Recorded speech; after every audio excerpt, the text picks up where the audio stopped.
We might not live stream. You might not let me.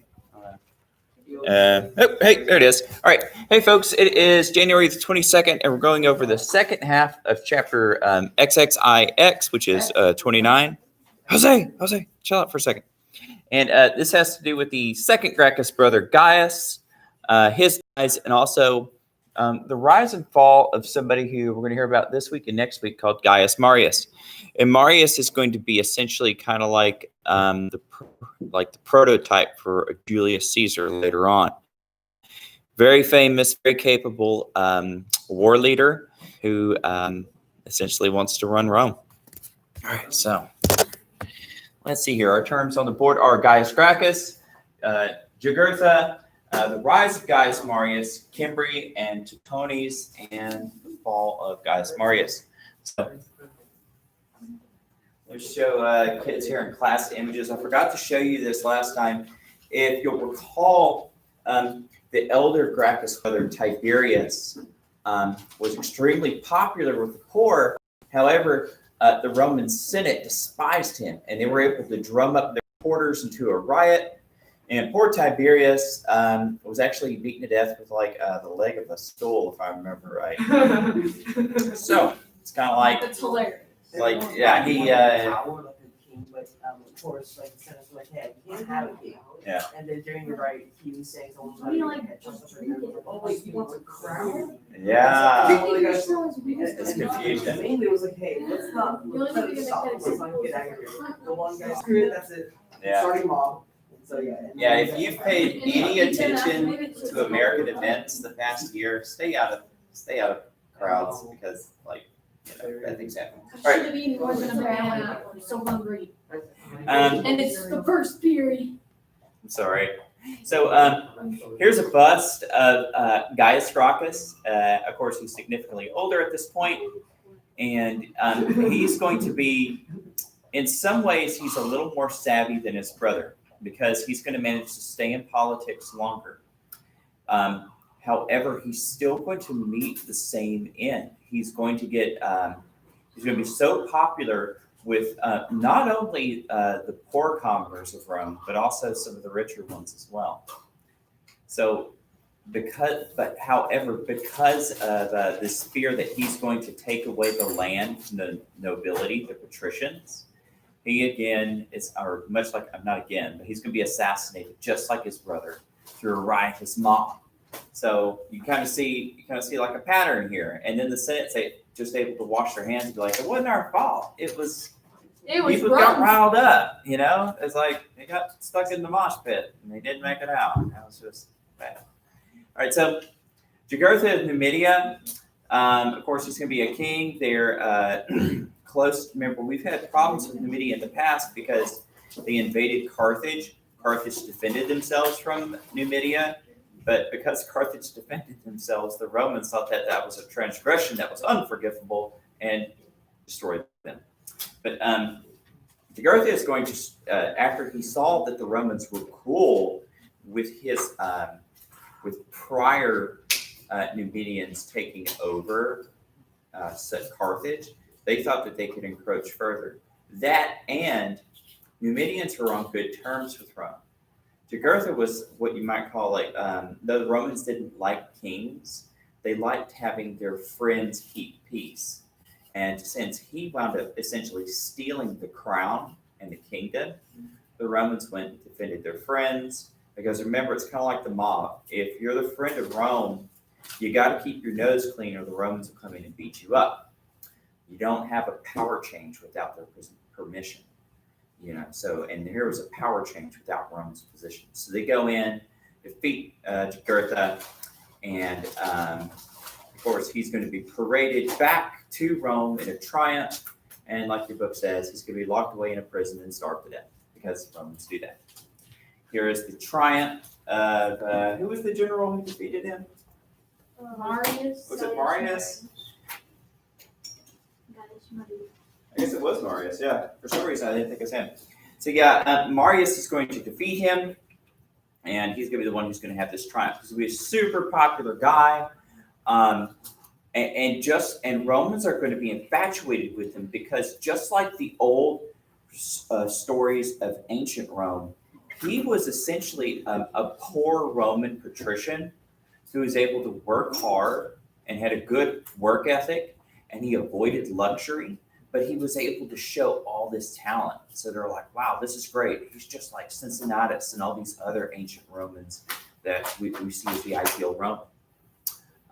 Here's a bust of him, but unfortunately the nose is broken off. I don't think he had a pig nose. So I think that's one from Baltimore. Why flip this? Because he gets a card back. I don't know. I do know this. A lot of the times back in the day, they would paint these. And so like we see them as stark white, but a lot of times they would paint on like pupils and stuff like that. Not always, but often to try to make them more lifelike. Yeah, not like ghost zombie eyes, with the zombie nose and. I think I know what the book is. It was Napoleon. Oh, I see. So Napoleon shot it off. And so as a soldier, Gaius is going to be an exemplar soldier. You had a story in your book about how even Scipio Africanus saw a lot of potential in him. He's going to be very good about something that Western tradition holds in its militaries today, whether in Europe, America, or other countries that get a lot of its culture from Rome. And that's the idea that a great military leader isn't somebody who sits back on their laurels like nobility of old and lets the peasants go off and do the dirty work. They work just as hard and they set a fine example for their soldiers. And this is something that's very important even today in successful militaries. And you might find that in the other militaries, like in third world countries where they don't really do that well, you'll find that the soldiers would never bring themselves down to do what the common soldiers are doing. And they see their position as a place of privilege, whereas Gaius saw this as a place of essentially servitude. There are, of course, slave revolts in Sicily. The centers of slavery in Sicily were especially harsh. If memory serves, in Sicily there was mining, and it was the mines where they had the most brutal treatment of slaves, treating them like machines, working them to death, not allowing them to have fresh air, sunlight, or even be able to sit up straight throughout most of their lives. So you had no reason to submit. As your book says, the slave revolt will catch on fire. They will amass thousands and thousands of slaves as they move on from area to area, freeing their fellow slaves and increasing the size of their army, just like we'll see later on with Spartacus. They're going to be able to defeat the Roman legion several times. And when you got nothing to lose, remember, much like our quote, contempt of death, it makes you fight harder. I mean, if it's for your survival, it makes people go on. You could think about that for other things too that are very dangerous when things are very serious. So Marius is going to come in. He's going to put down this revolt, and in Roman fashion, many of these slaves will be crucified, as will be Spartacus, and of course, I'm sure some very other famous people you can think of later on. Crucifixion wasn't a Roman invention. It actually came from, I think, the Assyrians are the ones who first credited with the invention of it. The Assyrians came up with a lot of different forms of torture, though. They were extremely feared people. A lot of there's reasons why the ancient Hebrews wrote about Syrian or Assyrian invasion so much. It's because of just how cruel Assyrians were when they took over the place. So Gaius is then, of course, he's going to try to take over Rome. He's going to be part of a plot to overthrow the government, even though he's going to be consul for several times. This is going to lead to him being exiled. Oh, I almost forgot. Before he was exiled, however, he's going to fight these people here, the Cimbrian, the Teutones, where we get like Teutonic from, the term. A lot of these folks, they come from what we might consider Eastern Europe, and they're going to migrate down into Gaul. Gaul is largely like what we might call Germany and France today, but we call them Germanic people because of the language group they come from. So they speak ancient Germanic languages. Uh, oh. But of course, much like a lot of other people throughout the world, they're tribal. They don't really live in villages the way we think about it. In fact, Gaul at this time, a village just might be several huts. A lot of the people had very crude farming, kind of like hunting and gathering a lot of times. So they were very not as advanced as the Romans, but they were really into battle and pillaging.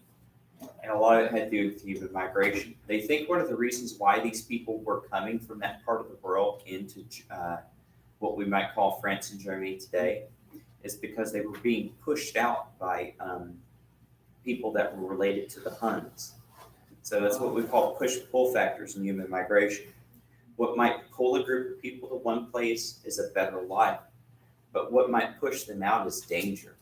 And so we think that these folks were probably being pushed out by Asiatic invaders from like Mongolia, and they were being pushed into Roman territory because they were just looking for opportunity. And some opportunity in the ancient days meant getting you some loot. I mean, you can find this even like in Americas, kind of like the Apache. There were Apache Indians in Texas when the Spanish came over. But there's going to be more and more Apache are going to come in later on in the Mexican and then the Texas Republic period because they're being pushed out by the Comanche. And so the Apache didn't want to live in Texas, but they needed to live somewhere. And the Comanche were just slaughtering these people. In fact, Comanche, I think an Apache means the enemy. So, all right. So, moving right along here. So, our term here. Gaius Gracchus. So let's do Gaius Gracchus. He got killed for saying Latin. Yeah. So, brother of Tiberius. That's true. That's what really pushed them over the edge. They're like, you can't give these people Roman citizenship. They're not even in Rome. And that they saw citizenship as like a birthright that was so golden they couldn't even let people who were really extreme just like them. It's in culture, same language, mostly the same history. But yeah, they're like, no way, we are not sharing that. So brother of Tiberius, Tiberius. And before that though, he wanted to aid the poor. And see, here's one thing. There was capitalist principles, you might think, or open market principles, I guess you could say, in Rome, but they had a lot of laws that might be kind of anti-free market. And one of those is fixed prices on certain commodities. So the Roman Senate had passed laws that bread has to cost so much. Grain has to cost so much. You can't go above it. There's a price ceiling and a price floor. You can't go below it. And so what he was saying, hey, for poor people, let's charge them less money for bread. Poor people like that. And he was wanting to give them some of the land from the rich people. So that got him really, really in hot water. So wanted cheap food and land for the poor, for the plebeians. And then adding what you said, also wanted citizenship.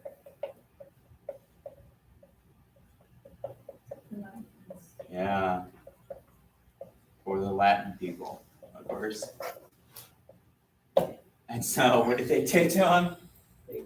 Yeah, so he was killed. So the Senate killed him. They're like, what? You're doing a lot of things that are taking away our wealth and power. Well, they had their dudes do it. But, I mean, if you hire a hitman, you're not innocent of blood. You can't say, well, the hitman did it. No, you're the one who hired the hitman. So, All right, so here's a beautiful name, Jugurtha. So what did Jugurtha do? Like, it was a little complicated. What was he king of? I forgot. It was illegitimate king of Numidia. Remember, he stole the crown. Where's the video in that? It's like south of Egypt and Carthage. So It's like Egypt in and Carthage. Sudan and Ethiopia. Oh, yes, Yeah. yeah, Ethiopia. And so like one of the reasons why they had so much history with Egypt is because a lot of it's along what we call like the Upper Nile. Yeah, because the Nile's weird. It's South one of the Sudan. few major rivers in the world that actually goes from south to north. Most of them go from north to south. But yeah, they had some problems there. So, was it illegitimate? Whatever. I'm so terrible at reading. It's close enough. Yeah, right. Illegitimate king of Numidia, but I can type like I'm on fire. So illegitimate king of Numidia was Rumdu. They go to something. They go to war. Yeah. But it just, but then he bribes them, doesn't he? Yes. It says, and you can just be bribed. Yeah, but old Jug bribed the Romans. So here we have, there's like our author is like, hey, it's just like the Romans were so corrupt these days, they could be bought off. Even their generals, you could have an invading army. You're like, please turn your army around, I'll make you rich. Ooh, wow, I'll make money. Okay, so, but bribe the generals. Okay, so we'll stop there because I think the next part of Jugurtha's life and death is going to go to the rise of Marius. So, what was Marius like? He was like, He was good-ish. Goodish. He was good until he wasn't. Good until he wasn't. But we'll get until when he wasn't at the fall of Gaius Marius. So, what about the rise of Marius? Hardworking soldier. Yeah. He followed rules. Yeah, he did it first. I like So, how we have hardworking, Romans. talented soldier. How's he going to make a distinction for himself at first? After Scipio was like, I want you to be my successor. Yeah, so Rome's greatest general of the era saw him as like, whoa, you got it. You got moxie. So he's a soldier with moxie. Everybody can see it. And so he's eventually going to be in charge of the army and he's going to defeat Jugurtha. So, He comes. your dream's going to have to wait, bud. What's the thing that he becomes Was it when he about defeats them? monkeys? What's the thing? He's going to become consul, but I think he's going to become consul after Jugurtha. No, but like, what is? He becomes something and then turns into a I can't tell people around. senator. Maybe it's something. It wasn't senator. It was a consul and a general. Yeah, and a consul. Consul's weird because consul's kind of like, you think about it, a consul in our terms would be like a general plus secretary of defense all put together. It's like a political position with political power, but it's also, he's commanding troops. So defeated Jugurtha and had a triumph. Remember, a triumph is a military parade, great distinction and honor. Right, Jose? Yeah. Yeah, he was elected consul like so many times. 5 times until he ran away. Yeah. I feel like he's gonna die later. Well, he's dead now. Ha. And history. All right. So, and then, yes, like you said, becomes consul. What does he do to the army? He makes it better. Yeah, he reforms it. He makes these troops like when they're not fighting war, instead of sitting around all day, he's making them train. He's like, hard work, digging canals, practicing marches. And that's one of the things that's going to make the Roman army so good is it's able to act as a police force because they have good roads. These guys can carry what they need, and they can march faster than normal people going for a long amount of time. Becomes consul and reforms the army. He's then going to have some more victories. Who's he going to put down that we said? He's a barbarian. He's going to, but also he's going to put down slave revolts. Ooh. And he's going to be seen as being very fair to both the rich and the poor Romans, both the plebeians and the senators. And they're like, wow, he's wise. Remember? Like wise old Marius. So it's almost as if money doesn't your standing. I know. They're like, what, merit? Is this a thing? So, yeah, so he's a meritorious man. So, the Cimbrians, Teutones. So, Barbarians. yeah, so we're gonna call them Germanic invaders. Oh, I thought they were people. Weren't Not they like the actual groups. They sound like different kinds of pasta. No, another one was from Switzerland. Yum, Right. German. So, Okay. So, There was a group from Switzerland. yeah, they're gonna join others. Yeah, they're gonna join other like-minded individuals. And where are they going? To Italy. Yeah, marching on to Italy. And they're going to defeat some Roman forces on their way. They're going to pillage and loot, do all kinds of merrymaking on the way down there, just like a bunch of But did they stinky get pirates. destroyed by what's But that? then, yeah, Marius will destroy their army. And so they're like, oh my goodness, biscuits and tater tots. Marius is the best thing ever. What's that like audio that guy's singing? Wait, why'd I capitalize that? Oh, well. And so they're going to see that Marius is like, whenever they have a problem, he fixes it. Whenever he's home, he helps make fair laws. They're like, this guy's like awesome. We all like Marius. Yeah, he's not bribable, blah, blah, blah. But he starts getting a little full of himself, right? And he wasn't very smart to be like he was like smart in like the sense of like battle strategy, but like in like normal like just everyday politics, he's just Okay. like Yeah, he thought he could play corruption games, but not be corrupt in a sense. And so, what does he get involved in that kind of leads to his downfall? the mafia. Kind of, yeah. So he's gonna aids in an attempt, because he's like, you know what? Maybe I do want to be king. Maybe I'm king material. Everybody says I'm the best. To overthrow Rome's government.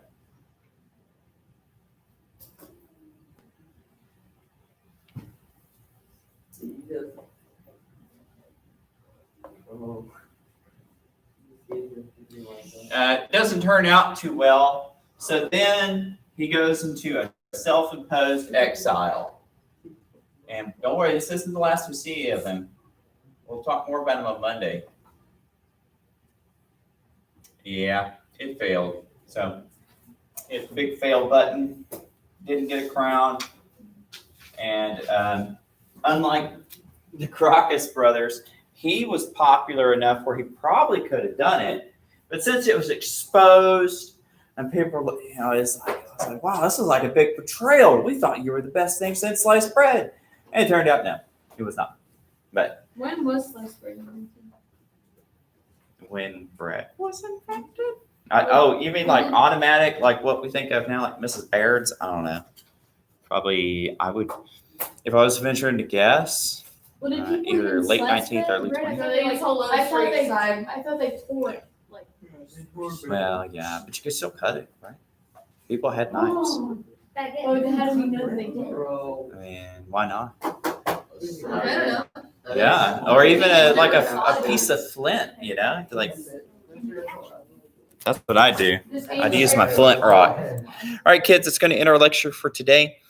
We will continue on Monday and Tuesday. No lecture on Wednesday, test on Thursday, but I'll let you know Monday what it's going to be over. Just know it's going to be over our more recent Roman material. All right, back to you later. Oh, I think that is-